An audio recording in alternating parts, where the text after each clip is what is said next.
दिवाळीच्या काळामध्ये भव्य दिव्य आणि हुबेहूब किल्ले बनवण्याची परंपरा सातमारी फ्रेंड सर्कलनं यावर्षीही कायम राखलेली आहे। यावर्षी सातमारी फ्रेंड सर्कलकडून प्रतापगड किल्ल्याची हुबेहूब प्रतिकृती आहे ती तयार करण्यात आलेली आहे। आपण बघू शकतो प्रतापगडावर ज्या काही इमारती आहेत त्या हुबेहूब या ठिकाणी आपल्याला बघायला मिळतील। मग घोड्यांचा तबेला असेल, मंदिरं असतील, त्याचबरोबर इतर जी काही इमारती प्रतापगडावर आहेत त्या तर आहेतच, मात्र दुसरीकडे जर आपण बघितलं तर अफजल खानाच्या वधाचा जो रणसंग्राम झालेला होता तो देखील या ठिकाणी चित्रित करण्याचा प्रयत्न जो आहे तो या ठिकाणी करण्यात आलेला आहे। आपण बघू शकतो मावळे असतील, घोडे असतील, अशा पद्धतीनं हा सगळा क्षण जो आहे तो चित्रित करण्याचा प्रयत्न या सगळ्या किल्ल्यांच्या माध्यमातून किंवा या किल्ल्याच्या प्रतिकृतीच्या माध्यमातून आपल्याला बघायला मिळते।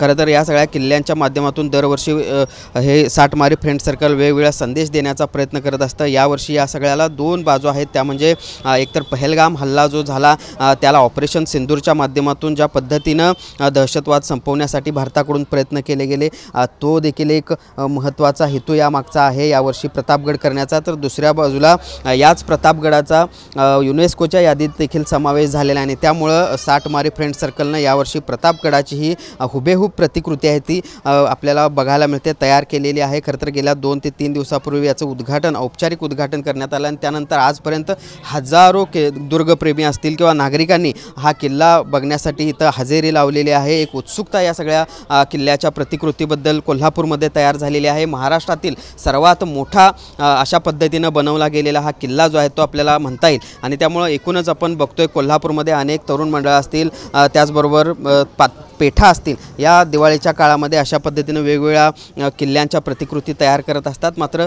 यावर्षी सातमारी फ्रेंड सर्कलनं जी काही किल्ल्यांची प्रतिकृती केलेली आहे ती महाराष्ट्रामध्येच चर्चेचा विषय ठरलेली आहे आणि त्यामुळं याच उत्सुकतेपोटी अनेक कोल्हापूरकर देखील या सगळ्या किल्ल्याची प्रतिकृती पाहण्यासाठी हजेरी लावताना आपल्याला बघायला मिळत आहेत। जर्नलिस्ट सुनील काटकरसह भूषण पाटील, TV9 मराठी, कोल्हापूर।